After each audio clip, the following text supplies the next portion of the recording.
Compañeros y compañeras del Seminario de Marx, les voy a dejar un breve repaso sobre la vida de León Trotsky, que fue el pensador que abordamos esta semana, y como es la primera vez que lo estudiamos en el seminario, y como suscitó ahí interés de parte de ustedes, nos parecía una linda ocasión para mencionar algunos aspectos de su vida y de su obra. En su vida, lo que podemos decir es que fue uno de los principales dirigentes de la Revolución Rusa, es el segundo en importancia junto con Lenin,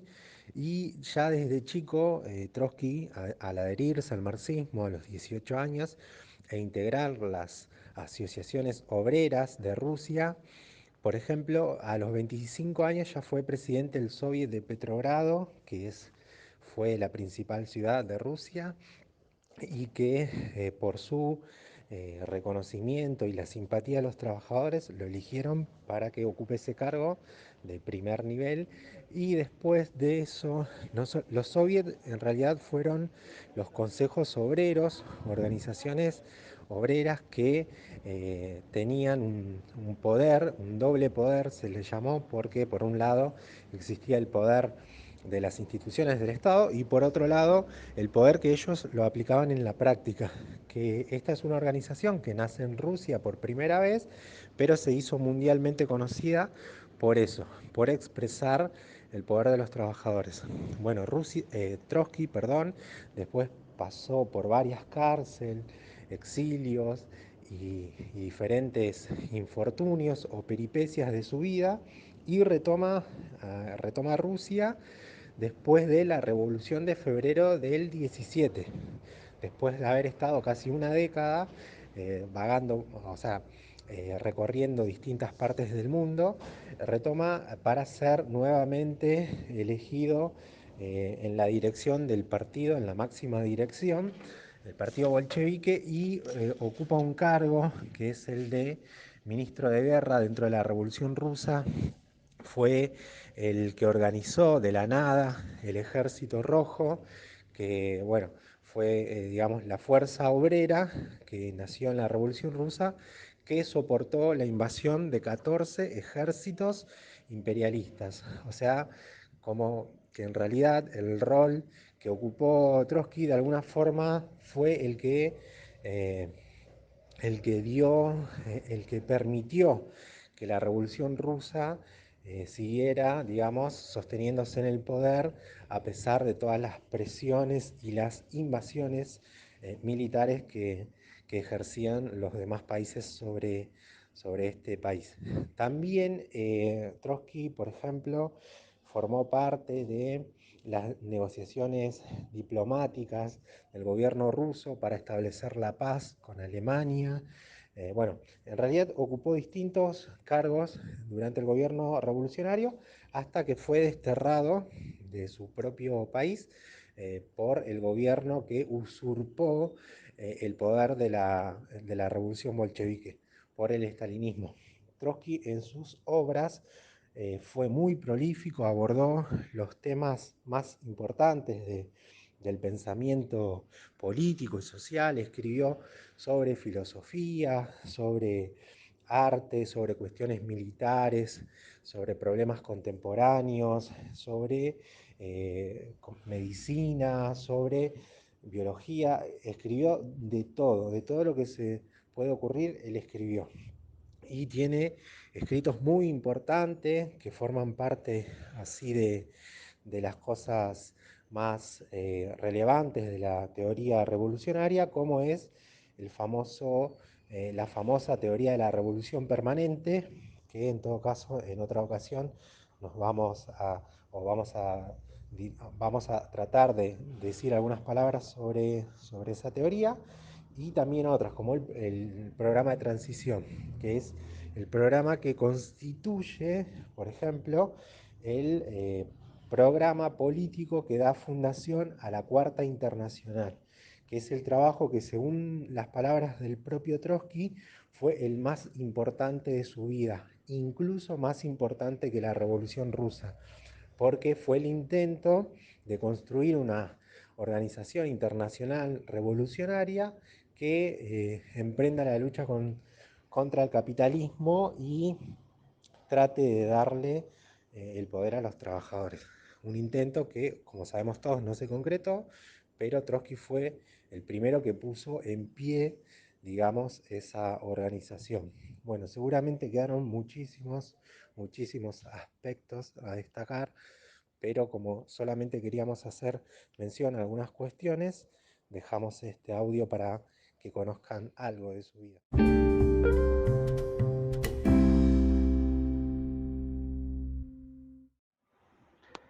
Reciban un cordial saludo, apreciados integrantes del seminario Páginas de Marx. Quien les habla es Santiago Alarcón.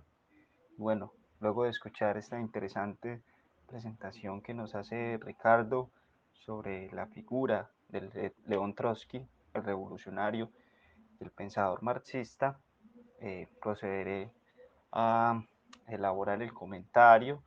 que interlocuta con las intervenciones que ustedes hicieron durante esta semana y por supuesto con el texto de referencia. Bueno, es importante señalar que ya con este texto de León Trotsky, que recién terminamos, damos cierre al conjunto de lecturas y los encuentros que tuvimos para reflexionar sobre los mismos textos a propósito de la religión, de cómo el marxismo, particularmente Marx, y nos dimos cuenta pues de otro pensador de la sospecha, en este caso Engels, y bueno, ya ahora Trotsky,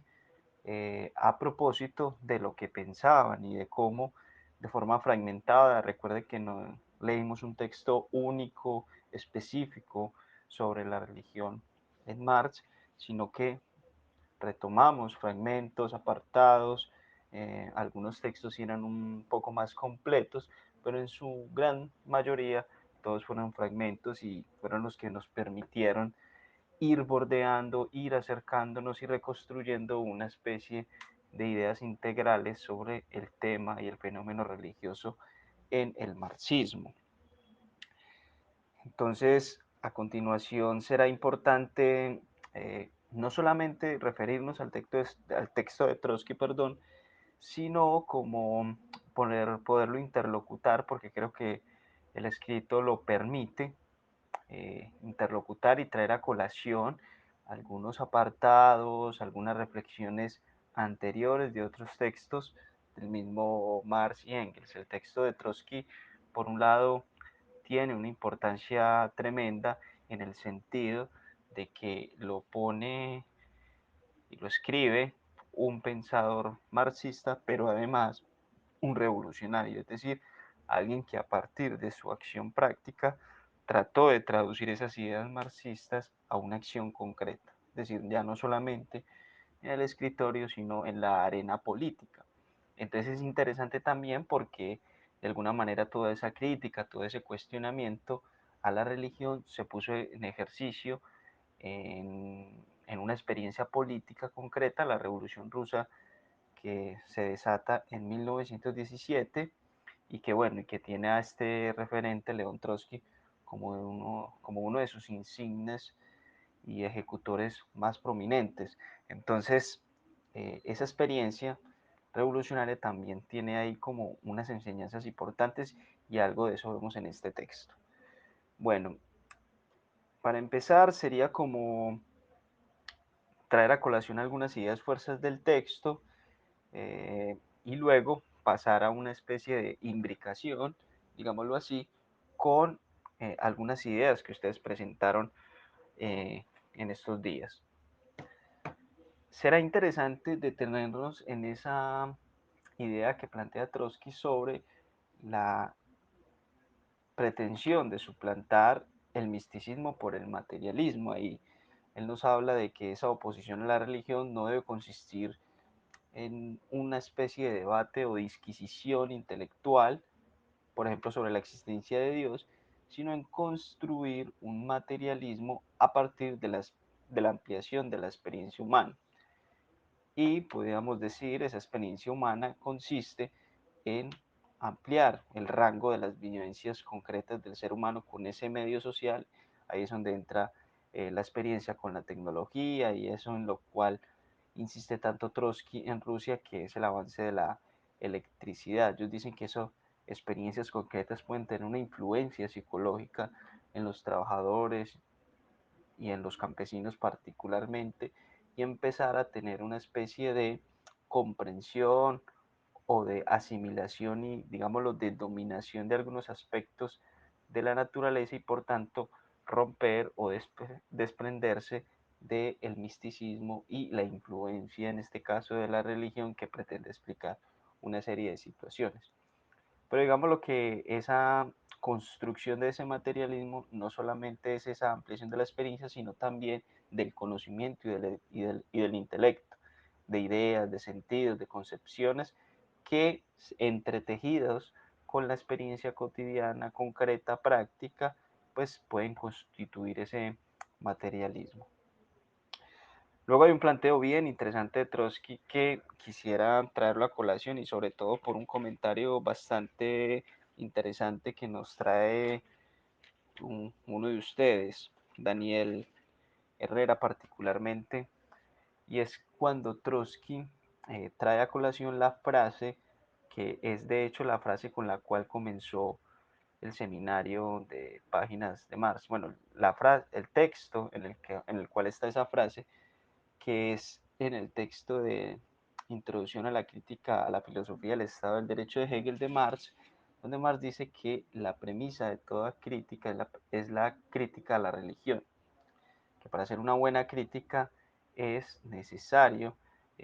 partir de esa crítica a la religión. Y Daniel nos decía a propósito que eso le servía a él, estableció una analogía bastante curiosa e interesante, que eso le hacía recordar o le aclaraba por qué la escuela comenzó con el análisis de la religión o el estudio del tema religioso desde los maestros de la sospecha. Para ser sincero, yo creo que nosotros en los coordinadores no lo pensamos con esa conciencia y con esa claridad, pero sí que es cierto que tiene mucho sentido. Es decir, si tomamos la frase de Marx en todo su sentido, pues el dogmatismo, las disposiciones con el conocimiento que implica las posturas religiosas, efectivamente nos la proponemos cuestionar y precisamente la escuela es una escuela de pensamiento crítico. Entonces, bastante interesante ahí esa analogía y creo que no había que dejarla pasar. Luego hay unas ideas de Trotsky que interlocutan, me parece a mí, con algunos apartados anteriores de textos, por ejemplo, el fragmento del Anti-Düring de Engels, el mismo fetichismo de la mercancía, y tomemos una frase que dice Trotsky, que dice, esta ficción, se refiere a la religiosa, tiene dos fuentes, la debilidad del hombre ante la naturaleza, perdón, la debilidad del ser humano ante la naturaleza y la incoherencia de las relaciones sociales. Es bien interesante porque ese mismo planteo lo tiene Engels en ese anti-Düring cuando manifiesta el carácter mitológico de las culturas, que todas ellas tienen en común una especie de explicación sobre la naturaleza, entre ellas la misma religión. Entonces, aquí lo que quiero traer a colación y que conecta con lo de Trotsky es que hay un proceso de representación sobre la naturaleza desde la religión y que ese proceso de representación también se puede extrapolar a una forma de crear conocimiento, de crear eh, percepciones, interpretaciones, pero ya de los fenómenos sociales e históricos. Es decir, el mundo social y digamos su organización económica y política se empiezan a tornar como fuerzas externas que están ahí independiente del ser humano. Es decir, así como por ejemplo en la religión a veces, por poner un caso, el Génesis en el mundo cristiano, se cree que la tierra, el mar, los animales, toda la creación del mundo la hizo Dios en 7 días, ¿cierto? Y eso explicaría por qué aquí hay una tierra. De la misma forma puede suponer ciertos seres humanos que la existencia del Estado, la economía o la política son realidades que se han forjado, que están ahí en sí mismas y que él no logra comprenderlas, aunque se somete a ellas e incluso con su acción práctica robustece el poder de esas instancias. Entonces ahí esa, digámoslo, enajenación que sufre el ser humano con la religión también se puede extrapolar a otro tipo de vivencias. Y creo que eso es lo que quiere plantear Trotsky cuando nos plantea aquella idea de que la ficción religiosa tiene dos fuentes, la debilidad del ser humano ante la naturaleza y la incoherencia de las relaciones sociales. Entonces, interesante que este texto de Trotsky aparte, pues nos sirva para conversar con ideas ya anteriores que hemos visto. Luego abordemos el tema, el problema sugerido. Recordemos que lo que le habíamos propuesto era el siguiente. Para superar la religión es suficiente hacerla entrar en crisis con el ambiente social que la genera. Es en este punto donde me parece que es bueno interrogar. De mi parte, yo sí lo tomaría como algo polémico, no necesariamente lo conciban todos así, pero es porque hay aseveraciones en este texto de Trotsky que son, de hecho, no solamente planteamientos o pensamientos que él tiene, son aseveraciones que son nutridas y que provienen del mismo Marx y del mismo Engels. Es decir, hay una coincidencia tremenda y ahorita lo podemos verificar. Pero ese tipo de aseveraciones se ven en la siguiente frase. Por ejemplo, dice, para llenar el camino de un conocimiento correcto y real, es necesario eliminar el conocimiento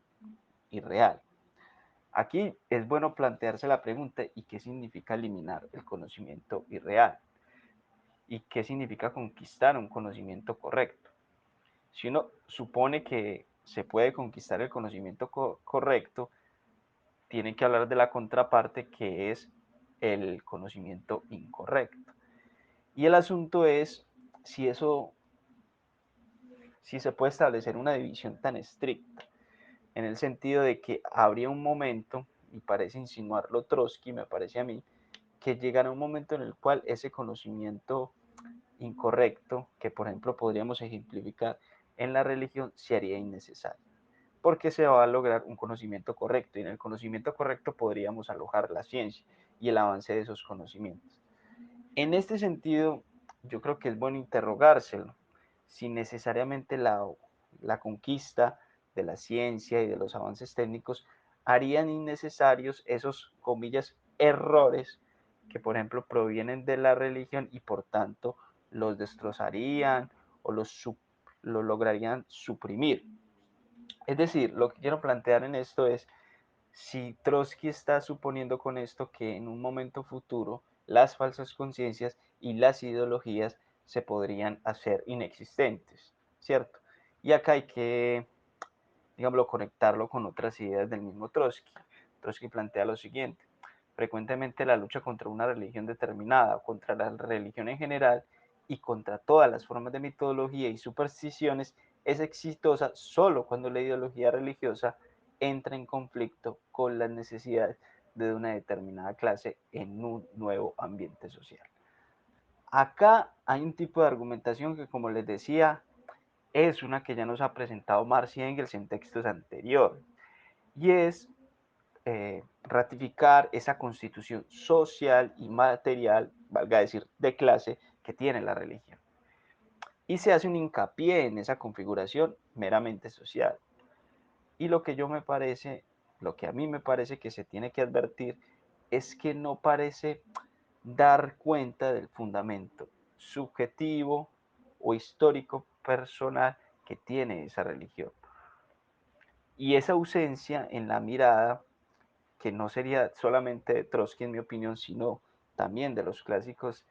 del marxismo, me lleva a ser de cierta manera o a poner ahí en duda, ser escéptico sobre la forma en que estos mismos clásicos conciben esa superación de la religión. Si quiero que vean precisamente un texto, un apartado de Engels para que ratifiquen esto que les digo, está en el Antidirum precisamente, dice: cuando la sociedad, adueñándose de todos los medios de producción y manejándolos con arreglo a un plan, se emancipe a sí misma y emancipe a todos sus miembros de la esclavitud en que hoy viven bajo la férula de los medios de producción producidos por ellos mismos y que sin embargo se enfrentan con ellos como un poder extraño y superior, cuando por tanto sea el ser humano quien proponga y quien disponga, entonces y solo entonces desaparecerá este último poder extraño que hoy se refleja todavía en la religión. Y con esto desaparecerá también el propio reflejo religioso, por la sencilla razón de que ya no habrá nada que reflejar. Entonces miremos dos cosas. Miren cómo empieza la frase, cuando la sociedad adueñándose de todos los medios de producción, es decir, una instancia económica y que los maneje con arreglos a un plan. Y entonces empieza un proceso de emancipación y cuando se dé esa apropiación de los medios de producción, se supere un estado social de corte capitalista, afirma Engels que solo entonces desaparecerá ese último poder extraño que hoy se refleja todavía en la religión. Lo que me parece o podría ser discutible es que hay un cierto tipo de economicismo en este tipo de aseveración y que ha sido de hecho una de las cosas que más se han cuestionado en el marxismo. Y es que se tiende a creer que es con ese fin del capitalismo, de la destrucción de los medios de producción, la gente ya dejaría de ser objeto de falsas conciencias o de ideología, y en este caso de la religión. Entonces, esta propuesta que tiene Engels, de un lado, yo no desdeño la intervención sobre lo económico, eso me parece fundamental, eso es, digamos, una línea roja del marxismo que no se puede olvidar, pero si estamos hablando de una superación de una ideología, de una religión, de una forma de construir y concebir ideas, yo no considero que lo único a intervenir sea en lo económico, sino que la acción transformadora debería desplazarse a otros ámbitos de la cultura y entender la cultura, digámoslo, en el sentido más psicoanalista y freudiano, en el sentido de que hay que transformar ciertas relaciones en la vida cotidiana que son las que alimentan esa existencia de la religión, porque la religión no es una cosa que existe, digámoslo, solamente como fenómeno social y como algo de masa, es algo que es subjetivo. O sea, los seres humanos moldean sus dramas, sus traumas, las angustias y múltiples problemas con esa religión, y eso va más allá del ámbito económico. ¿Listo? Entonces, por un lado, me parece que eh, esta mirada se queda en un plano meramente económico material, pero olvida ese fundamento subjetivo, más cultural y más bordeado de ciertas dinámicas propias del ser humano, que yo creo que una mirada psicoanalítica pues va a contribuir de manera significativa a subsanar un poco este vacío que en mi opinión no solamente es de Trotsky, es del marxismo en general, del marxismo clásico como tal. No obstante, sí hay que decir que, aunque como lo afirma Trotsky en este apartado, y miremos y ratifiquémoslo para que vean que sí es algo que se sostiene en este pensador, dice lo siguiente: la religión traduce el caos de la naturaleza y el caos de las relaciones sociales al lenguaje de las imágenes fantásticas. Solo la abolición del caos terrenal puede terminar para siempre con su reflejo religioso. Miren, vuelve a utilizar la expresión reflejo religioso. Y ese reflejo religioso como producto de esas relaciones económicas y políticas. Solo una guía consciente, razonable y planificada de la vida social en todos sus aspectos abolirá para siempre cualquier misticismo y crueldad. Yo acá no quiero dejar de lado que Trotsky es muy cuidadoso, en el sentido de que él dice, no es solamente con ideas, con razones que vamos a superar la religión, porque precisamente él dice, una crítica abstracta de los prejuicios sin apoyarse en la experiencia personal o colectiva no va a tener ningún resultado, y ponerse de autoritario a cerrar iglesias, eso va a tener incluso como un resultado contrario a lo que se esperaría, y va incluso a potenciar más la creencia religiosa. En eso me parece claro y lúcido Trotsky, y que es digamos, y que es muy cuidadoso y estratégico sobre ese tema que, como decía anteriormente, se arraiga subjetivamente. Y entonces ahí me parece que él bordea algo que es muy íntimo del psicoanálisis, ¿cierto? Y es ese aspecto. Pero mire que cuando acá en esto que citaba, dice, y pone el énfasis en que la terminación o la superación de la religión tiene que ver con esa superación de ese ambiente social que la genera.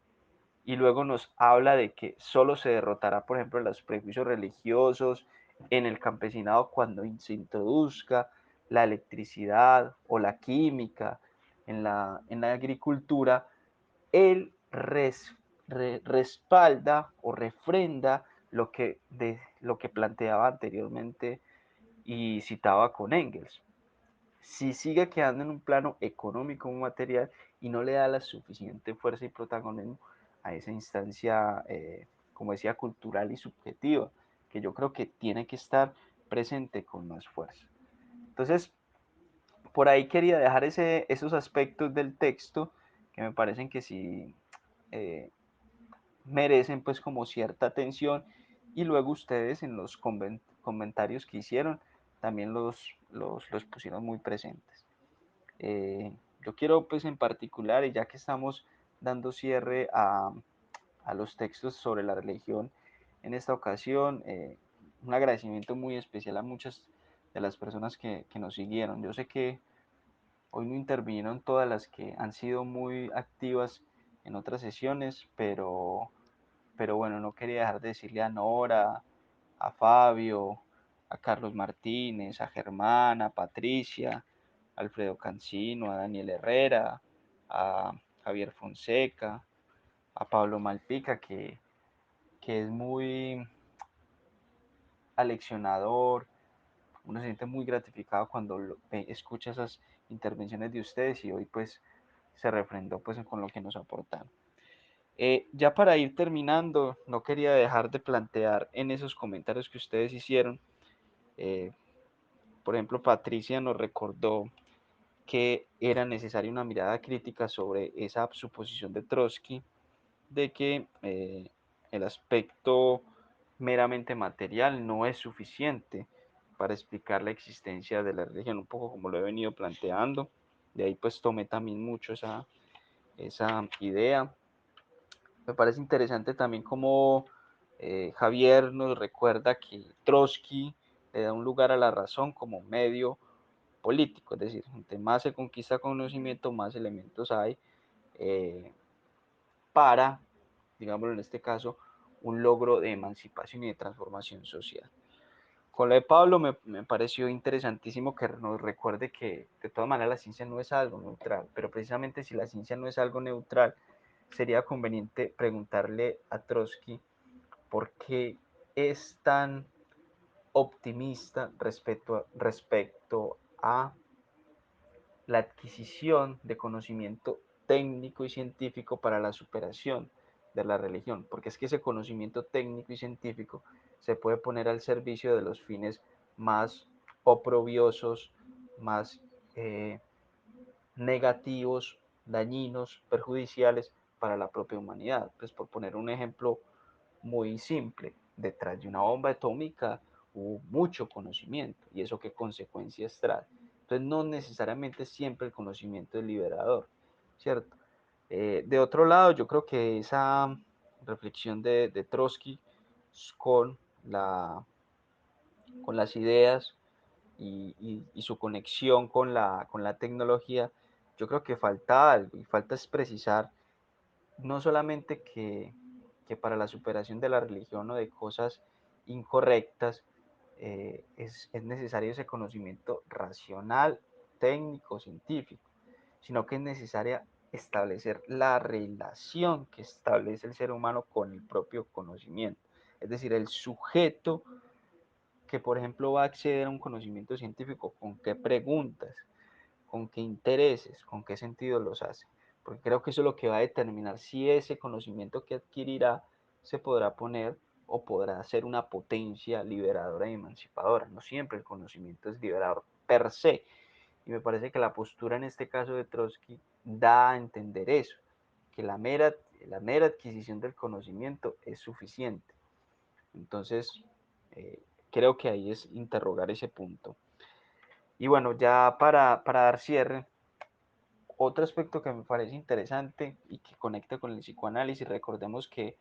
en el psicoanálisis nos recuerda el carácter que tiene el inconsciente en muchas de nuestras acciones, y que, por ejemplo, a veces no es suficiente con explicaciones, argumentos o cualquier tipo de, digamos, de carácter racional que nos expliquen algo y mágicamente entonces modificaremos alguna actitud. Por ejemplo, el caso de una fobia a los ratones. Vos le puedes explicar, argumentar, decirle, este es un ejemplo pues que le he escuchado mucho a Carlos Mario, de que vos puedes ver que esa persona está ahí asustada y llegas y le explicas que no, el ratón tiene más miedo que usted, está acelerado. Vos llegas y le explicas eso, le puedes poner los mejores ejemplos y esa explicación no va a modificar que esa persona deje de sentir esa fobia, ese temor por ese ratón. Pues bien, así ocurre muchas veces también en el tema de la religión, me atrevería a decir. Se puede explicar, se puede sustentar, en fin, se puede establecer toda la lógica. Pero cuando eso está, digámoslo, cruzado en la subjetividad, ha marcado huellas, romper con eso no se hace eh, simplemente adquiriendo conocimiento. Entonces, creo que hay que cuestionar esa ilusión racionalista y materialista, no desdeñar que se tiene que intervenir en lo económico y transformar ese ambiente social, pero sí me atrevería a decir que la superación de la religión no se resuelve solamente con eso, sino que hay que pensar en otros ámbitos. Un poco también como lo insinúa Trotsky, hacer ataques indirectos, barricadas, estrategias culturales y preparar y allanar el terreno para dar luego un golpe más directo y certero como tal. Y en consonancia con esto que decía, me gustaría citar una pequeña frase de Stanislao Zuleta que precisamente la nombra, la cita, perdón, en alguna parte, cuestionando la suposición de Marx, cuando en la cuestión judía Marx suponía que se podía pensar en un futuro sin necesidad de una ideología o de una conciencia falsa. Zuleta planteaba lo siguiente: el pensamiento siempre está en lucha con lo verosímil, con los intereses, con lo imaginario, con una ideología que surge del fondo de nuestra ser. La conciencia nunca será libre. La conciencia es guerra y confrontación contra las interpretaciones, contra lo imaginario, contra la interpretación del otro, sin la cual ni siquiera somos capaces de adquirir conciencia de nosotros mismos. Bueno, apreciados miembros del seminario Páginas de Mars, hasta aquí el comentario. Que estés muy bien.